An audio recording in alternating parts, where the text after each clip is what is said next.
Hello cloud experts. So let's get started with the AWS introduction and history of AWS as well as the global infrastructure of AWS.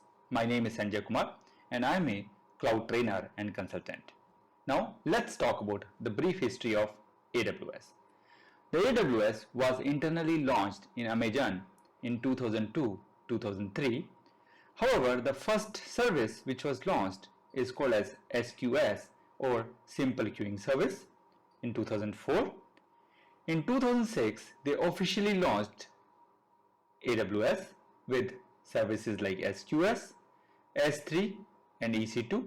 SQS is called as Simple Queuing Service, S3 is called as Simple Storage Service and EC2 is Elastic Compute Cloud. So we'll talk about all these services in some future sessions.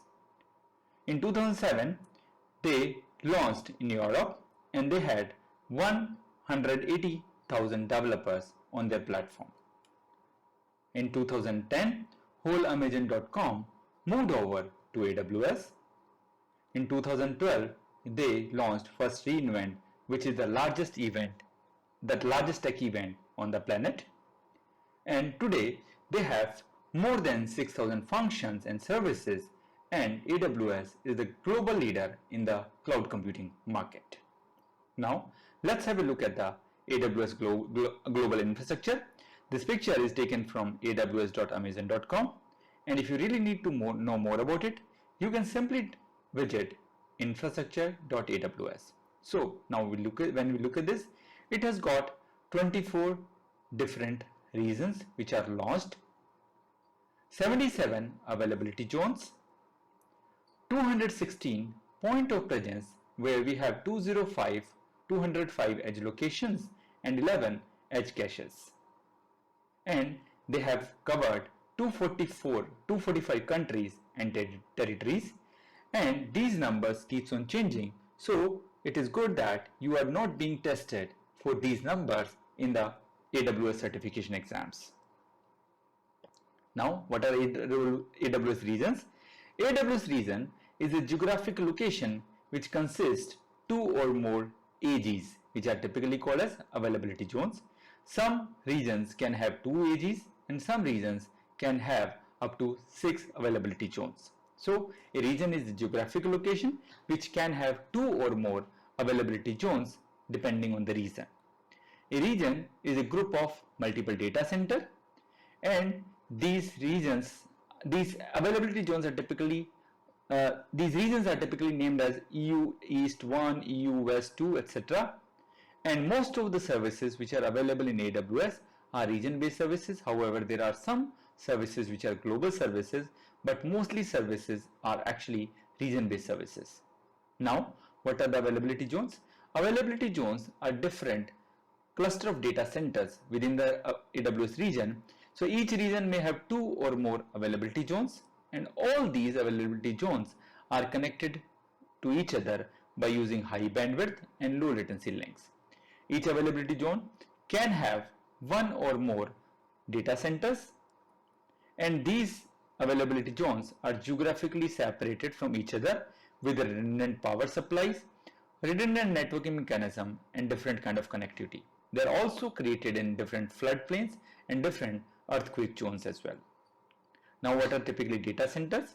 Data centers are a collection of huge computers or servers which will have almost infinite capacity. So basically, these data centers are the big racks of servers, and all these resources are pooled in, which is typically called as shared pool of resources, and all these resources can support multi-tenancy kind of architecture, and n number of different users, small or big corporates, can access these resources and can configure these resources by using internet from anywhere in the world.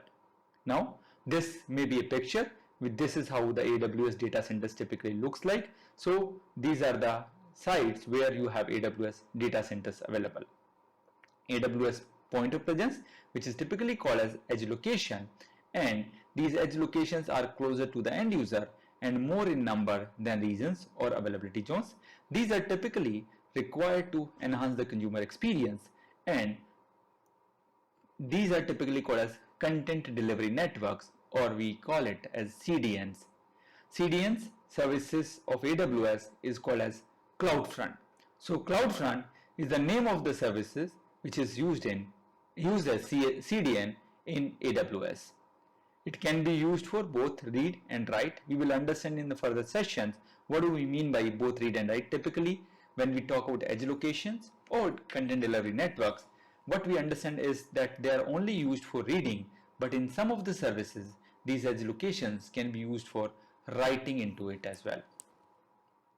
Now, AWS have 216 point of presence, which includes 205 edge locations and 11 edge caches. AWS Pace of Innovation, again this picture is taken from aws.amazon.com.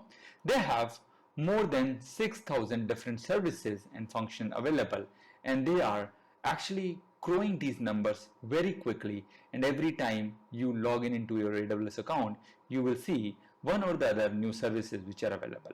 So they have the great pace of innovation, they have a lot of services available, and these services are being actually growing day by day, and also they are enhancing the consumer experience as well as the network experiences.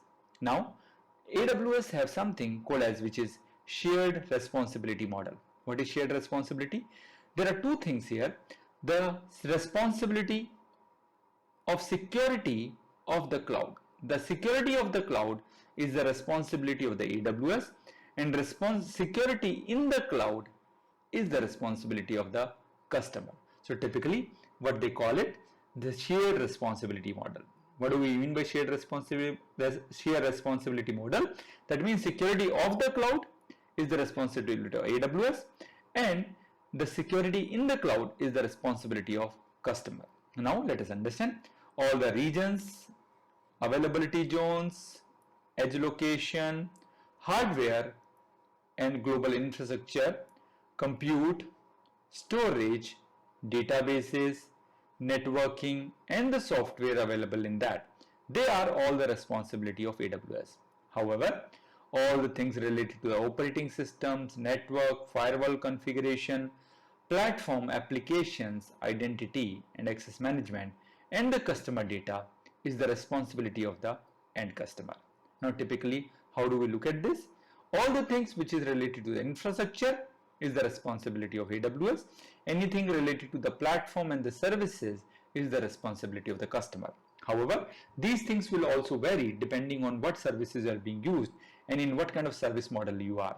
So if you are in IaaS or PaaS or SaaS, some of these responsibility metrics will change, but this is typically called as AWS shared responsibility model. Now let us quickly talk about what are the different AWS certification we have. So AWS have various certification available. Some of these things are at foundational level, which is typically called as AWS Certified Cloud Practitioner. Then we have some certificates available at the associate level. So we have AWS Certified Solution Architect in the architect level, and SysOps Administrator and AWS Developer. So these three are associate level certification, and then there are two professional level certification, which is AWS Solution Architect Professional and DevOps Engineer Professional. However, they also have some specialty certification related to advanced networking, security, machine learning, Alexa skill builder, data analytics, as well as databases. They keep on adding these different certification. So every time when you see, you may find couple of different certification than what is shown in this picture. So that's all in this session. Look forward to see you in the next session.